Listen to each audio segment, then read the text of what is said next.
Hey, church and ministry leaders, let's talk about some hard truth about giving as a leader. If you're a leader at your church, in your ministry, and you're not a giver, I hope you're willing to sort of hear this out, have this conversation maybe with one of your leaders. Don't be defensive about it, but if you need to maybe step up your game in giving a little bit, this conversation will help you to realize that and then to sort of move forward with that. Okay, so here's the guiding principle. Leaders at church should be committed to giving, not just serving.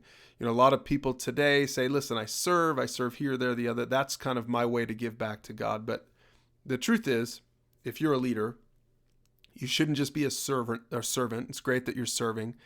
That certainly honors God. But God also wants you to be a giver. He wants you to step up and give financially to your church. Now, this is assuming your church or your ministry is a healthy church.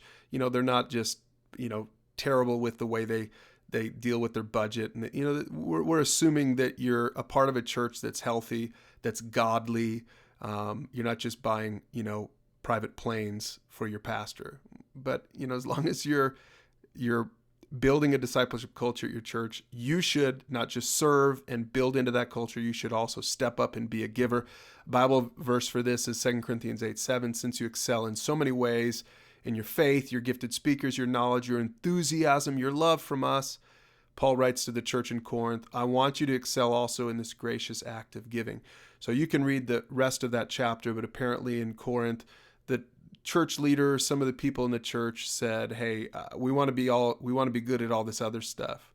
We're willing to get in the game with other stuff, but they weren't getting in the game with their giving. And Paul's kind of calling them out on it. He's saying, you should do it. You should be a giver, not just a church attender or even just a leader at church. You should step in and be a giver and let your finances, let your money, speak for itself. Put your money where your mouth is and where your other servant gifts are. So a few talking points about that. Number one, giving honors God.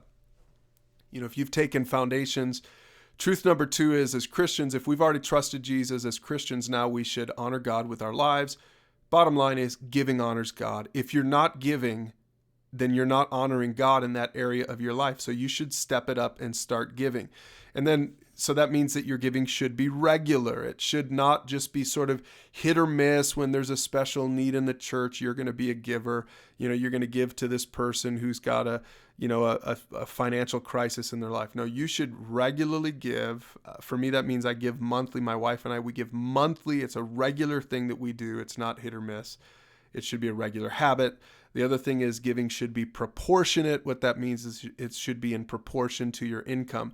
So if you make a lot of money, you should give more money than the next guy who doesn't make as much. Now, you can talk about whether you think the tithe is something that's appropriate. We like to say that the tithe is a great benchmark.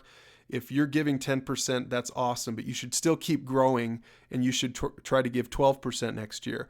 If you're here watching this video and you don't give anything yet, start at 2%. Hey, good for you. If you're a new believer and you've started going to church and now you're serving and you're starting to learn what it means to be a Christian, listen, start giving proportionately.